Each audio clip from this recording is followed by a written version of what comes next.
City Pharma formerly known as Askari pharmaceutical जो कि 8 अक्टूबर 2012 को बनी और वो प्राइवेट लिमिटेड कंपनी बनी और इसी तरह ही ये कंपनी 2021 में पाकिस्तान स्टॉक एक्सचेंज पर लिस्ट हुई और पब्लिक लिमिटेड कंपनी बनी। तो ये सिटी फार्मा का जो मेन बिजनेस है वो है एपीआई की प्रोडक्शन का। API mean active pharmaceutical ingredients. तो सिटी फार्मा का मेन बिजनेस है जो इंग्रेडिएंट्स होते हैं फार्मास्यूटिकल कंपनी को रिक्वायर, ये वो इंग्रेडिएंट्स को बनाती है। फॉर एग्जांपल अगर आप कोई गाड़ी वाली फैक्ट्री में जाते हैं तो वो जो वहाँ गाड़ी बनती है वहाँ पे जो पार्ट्स है लोकल भी पार्ट्स मिलेंगे आपको, आउट ऑफ कंट्री के डिफरेंट कंट्रीज के पार्ट्स मिलेंगे।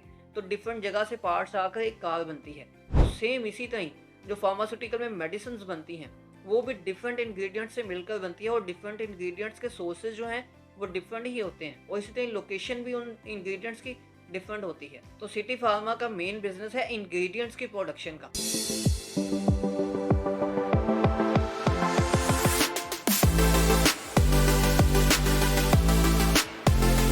तो अगर परसेंटेज वाइज इसके रेवेन्यू को डिस्कस करें तो इसका रेवेन्यू टोटल 83% जो बनता है इसके एपीआई की प्रोडक्शन की सेल से। मतलब कि सिटी फार्मा को जो 83% रेवेन्यू जनरेट होता है वो सिर्फ और सिर्फ एपीआई से जनरेट होता है, जो कि ये सिटी फार्मा अपनी प्रोडक्ट जो कि है एपीआई एक्टिव फार्मास्यूटिकल इंग्रेडिएंट्स को डिफरेंट फार्मास्यूटिकल कंपनीज को ही सेल आउट करती है। तो हाँ, आप बिल्कुल सही समझे, जो सिटी फार्मा है ये खुद फार्मास्यूटिकल के सेक्टर से बिलोंग करती है और इसके जो कस्टमर्स हैं वो इसी के ही कंपिटिटर्स हैं। मतलब कि फार्मास्यूटिकल इंडस्ट्रीज ही इसके खुद की कस्टमर्स हैं। अब जैसे कि जीएसके हो गया, हेलियन हो गया, सेमी फार्मास्यूटिकल हो गया, गेट्स फार्मा हो गया, मैक्टर इंटरनेशनल, इसी तरह एबट लेबोरेटरीज, फेरोसन्स लेबोरेटरीज, एलसीआई, सर्ल और इसी तरह और बहुत सी फार्मास्यूटिकल कंपनीज इसी सिटी फार्मा के कस्टमर्स हैं। तो इसके रेवेन्यू को लेकर जो जनरेट होता है उसमें थोड़ी क्लैरिफिकेशन आपको बताता चलूं कि ऑलमोस्ट 50% जो रेवेन्यू जनरेट होता है एपीआई से।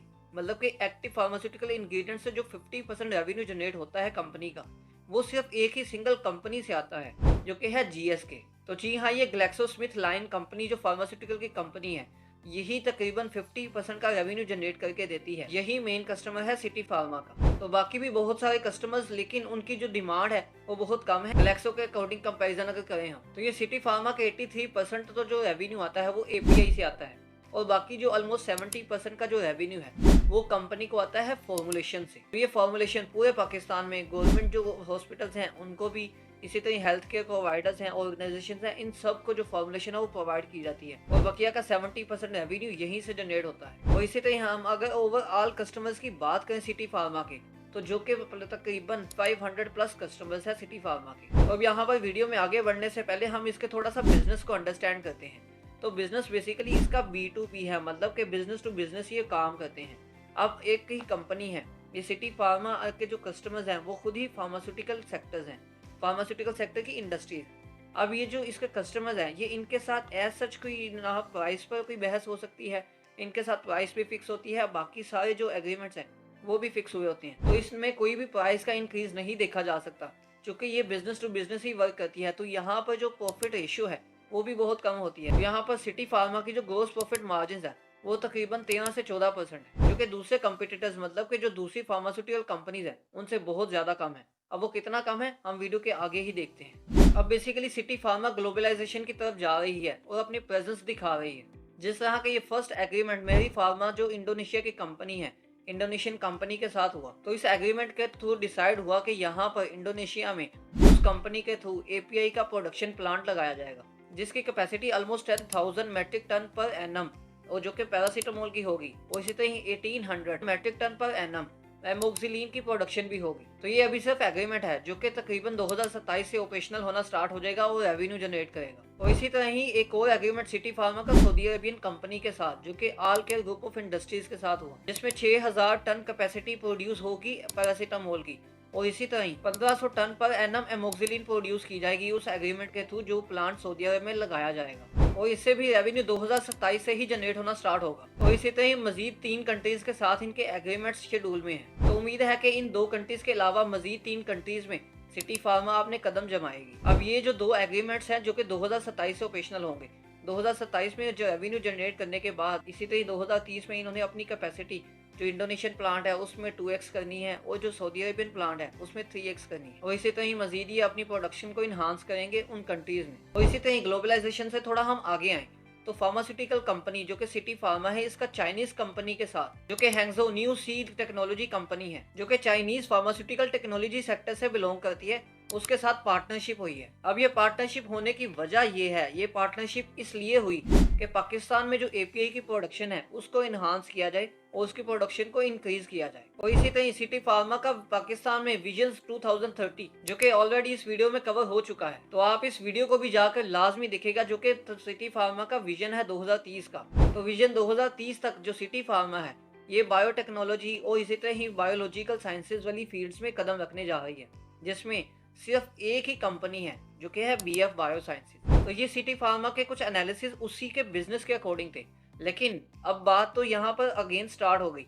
कि सिटी फार्मा ने एक न्यू लाइन ऑफ बिजनेस में कदम रख लिया है। तो ये कदम है सिटी फार्मा का रिटेल मार्केट में एंट्री का। मतलब कि city pharma just ingredients produce करती थी और फार्मास्यूटिकल कंपनीज को देती थी, जिससे उसका रेवेन्यू जनरेट होता था। अब सिटी फार्मा ने ये डिसाइड किया है कि वो खुद रिटेल मार्केट में आएगी और अपनी खुद की भी जो मेडिसिन है वो प्रोड्यूस करके मार्केट में लाएगी और अपनी रिटेलिंग को स्टार्ट करेगी। तो यहाँ पर रिटेल मार्केट में आने के कुछ रीजंस हो सकती हैं फार्मास्यूटिकल की। अब वो रीजंस में से फर्स्ट ये हो सकती है higher profit margin in retail sector as compare to API. मतलब कि जो हायर प्रॉफिट्स हैं वो कंपनी को एपीआई सेगमेंट में नहीं बल्कि रिटेल सेगमेंट में मिलेंगे। अब रिटेल सेगमेंट्स में जिस तरह मैंने आपको बताया कि जो एपीआई का सेगमेंट है उसमें कंपनी को 13 से 14% का जो प्रॉफिट मार्जिन मिलता है, लेकिन अगर जिस तरह दूसरी फार्मास्यूटिकल कंपनीज हैं जो कि रिटेल में एंटर हुई हुई हैं, इसी तरह अगर ये भी रिटेल में एंटर होती है तो इसका 45% का प्रॉफिट मार्जिन हो जाएगा। तो इतना हाई प्रॉफिट मार्जिन होने की वजह से जो सिटी फार्मा है वो रिटेल मार्केट में एंटर हो रही है। तो इसी तरह अगर हम एपीआई सेगमेंट के साइज की बात करें जो कि तकरीबन 100 बिलियन का है, और अगर हम दूसरी तरफ रिटेल सेगमेंट के साइज की बात करें तो वहां पर तकरीबन उसका साइज 235 बिलियन का है। तो ये high profit margin city pharma को रिटेल सेक्टर में लाने के लिए एक कदम हो सकता है। अब इसी तरह सेकंड स्टेप हम ये भी समझ सकते हैं जो कि है large market size and growth potential. अब मार्केट साइज तो मैंने ऑलरेडी आपको बता दिया। अब यहाँ पर ग्रोथ पोटेंशियल मार्केट साइज के अकॉर्डिंग देखें तो मार्केट साइज में जो रिटेल मार्केट है वहां पर ग्रोथ पोटेंशियल काफी ज्यादा है। तो ये ग्रोथ पोटेंशियल की वजह से भी सिटी फार्मा इस रिटेल सेगमेंट में आ रही है। अब तीसरा पॉइंट B2B बिजनेस का भी हो सकता है, जिस तरह के मैंने आपको पहले बताया। अब ये B2B में आप जो प्रोडक्ट आपने सेल करनी है उसकी प्राइस ऐसा ही रहती है, आप उसमें कोई भी कंपनसेशन या कोई भी ऊंच नीच नहीं कर सकते। लेकिन अगर आप रिटेल सेगमेंट में आ जाते हैं रिटेल सेक्टर में, तो आप वहां पर प्राइस अपने अकॉर्डिंग भी एडजस्ट कर सकते हैं, जिसकी वजह से आपकी जो प्रॉफिट मार्जिन है रेशियो है वो काफी इंक्रीज हो जाती है। खैर ये भी एक वजह हो सकती है सिटी फार्मा के रिटेल सेगमेंट में आने की। एंड फोर्थ वन, हम सिटी फार्मा को रिटेल सेक्टर में लाने की जो रीजन है वो गवर्नमेंट की डीरेगुलेशन को भी समझ सकते हैं। अब डीरेगुलेशन जैसे ही हुई, मतलब कि काफी फार्मास्यूटिकल कंपनीज को फ्री हैंड मिल गया कि वो जितना ज्यादा अपनी जो प्राइसेस हैं मेडिसिन की वो रख सकती हैं, अपनी प्राइस खुद ही डिसाइड करें अपनी मेडिसिन की और मार्केट में लाएं। तो यहाँ पर जो कंपनीज हैं उनको फ्री हैंड मिला, मतलब कि उनके जो प्रॉफिट मार्जिन है वो और भी ज्यादा इंक्रीज हो जाएंगे। तो ये गवर्नमेंट की डीरेगुलेशन भी एक रीजन साबित हो सकती है सिटी फार्मा को रिटेल सेगमेंट में लाने की। तो सिटी फार्मा का रिटेल सेगमेंट में आने के अकॉर्डिंग अगर मैं आपको अपनी थॉट्स को शेयर करूँ तो मेरे ख्याल में ये सिटी फार्मा मार्केट शेयर को कैप्चर कर जाएगी। अब उसकी रीजन कुछ हो सकती हैं। अब उन रीजंस में बेसिकली फर्स्ट तो ये आ जाती है कि सिटी फार्मा का नाम काफी ज्यादा हो चुका है। इस तरह के सिटी फार्मा अपनी फॉर्मुलेशंस को गवर्नमेंट हॉस्पिटल्स में भी देती है और इसी तरह ये अपनी एपीआईज डिफरेंट फार्मास्यूटिकल कंपनीज को भी देती हैं।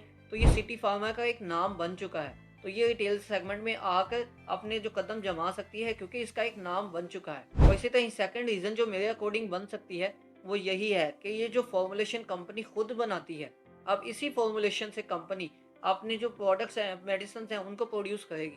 तो इससे इसके जो प्रॉफिट मार्जिन है वो बहुत ज़्यादा हाई रहेंगे as compare to other companies जो कि यही सिटी फार्मा से इंग्रेडिएंट्स को बाय करते हैं, एपीआई को बाय करके अपनी जो प्रोडक्ट्स हैं वो बनाते हैं। तो यहाँ पर सिटी फार्मा अपने डिस्काउंटेड रेट पर रखकर अपनी प्रोडक्ट्स को इजीली लॉन्च कर सकती है मार्केट में। तो ये रिटेल सेगमेंट में आना मेरे ख्याल में सिटी फार्मा के लिए एक अच्छा कदम साबित हो सकता है। तो खैर अब ये सिटी फार्मा का कंप्लीट बिजनेस स्टडी करने के बाद, इसी तरह इसके ग्लोबलाइजेशन स्टेप्स को देखने के बाद और इसका रिटेलर सेगमेंट की डिटेल देखने के बाद हम ड्रॉबैक्स पर आते हैं, जो कि इन कंप्लीट एग्रीमेंट्स के और कंप्लीट स्टेप्स के जो ड्रॉबैक्स होंगे। क्योंकि इन्वेस्टमेंट में सब कुछ अच्छा तो होता नहीं है। तो इन्वेस्टमेंट में आपको ये ध्यान रखना पड़ता है कि कंपनी कहाँ पर जा रही है, कि कंपनी में जो इन्वेस्टमेंट आपकी है वो सेफ रहेगी भी कि नहीं, क्योंकि कंपनी को आपको हर टाइम देखना पड़ता है। तो फर्स्ट ड्रॉबैक मेरे अकॉर्डिंग डीरेगुलेशन ही हो सकता है। अगर गवर्नमेंट को अगेन रेगुलेशन लगाने का ख्याल आ जाता है तो गवर्नमेंट अगर रेगुलेशंस लगा लेती है तो उन रेगुलेशंस की वजह से जो पुरानी कंपनीज हैं वो तो अपनी प्रोडक्ट्स को ऐसा सेल करती रहेंगी, लेकिन न्यू एंटर होने वाली सिटी फार्मा के लिए काफ़ी ज़्यादा मुश्किलात आ सकती है। और इसी तरह ही कंपनी एग्रीमेंट्स तो कर लेती हैं, लेकिन उनको फुलफिल करना टाइम टू टाइम ये बहुत ज़्यादा मुश्किल होता है। तो अगर ये कंपनी रिटेल सेक्टर में अपनी पेनिट्रेशन अगर स्लो करती है तो यहाँ पर इसके लिए बहुत ज़्यादा नुकसान हो सकता है कि इसके जो एक्सपेंसेस वगैरह और बाकी सारी चीज़ें हर्ट हो सकती हैं। और इसी तरह ही तीसरा ड्रॉबैक भी ग्लोबलाइजेशन के अकॉर्डिंग आ सकता है कि अगर आप ग्लोबली देखें सिटी फार्मा को, तो इस सिटी फार्मा अगर ग्लोबली भी थोड़ा सा डिले करती है किसी भी एग्रीमेंट को तो उसके एक्सपेंसेस भी इस पर पड़ना स्टार्ट कर जाएंगे। अब यहाँ पर एक्सपेंसेस के अकॉर्डिंग मैं आपको बात बताता चलूँ, जिस तरह के इंडोनेशिया का प्लांट लगना है वो तकरीबन 75 to 80% डेट से ही बनना है कि उधार कर्ज लेकर उस प्लांट को चलाया जाएगा। तो उस प्लांट पर तकरीबन 40 to 45% का स्टेक सिटी फार्मा का होगा।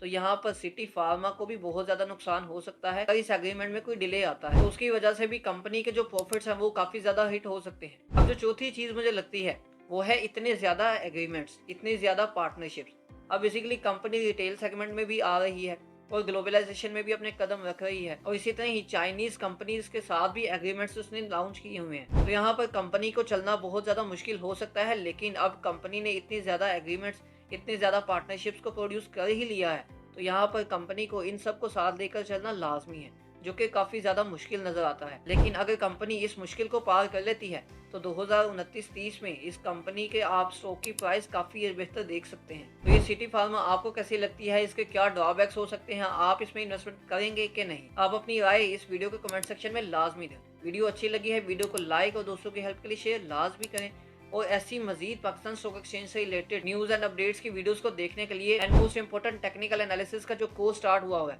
उसको टेक्निकल एनालिसिस को सीखने के लिए इस चैनल को सब्सक्राइब करें।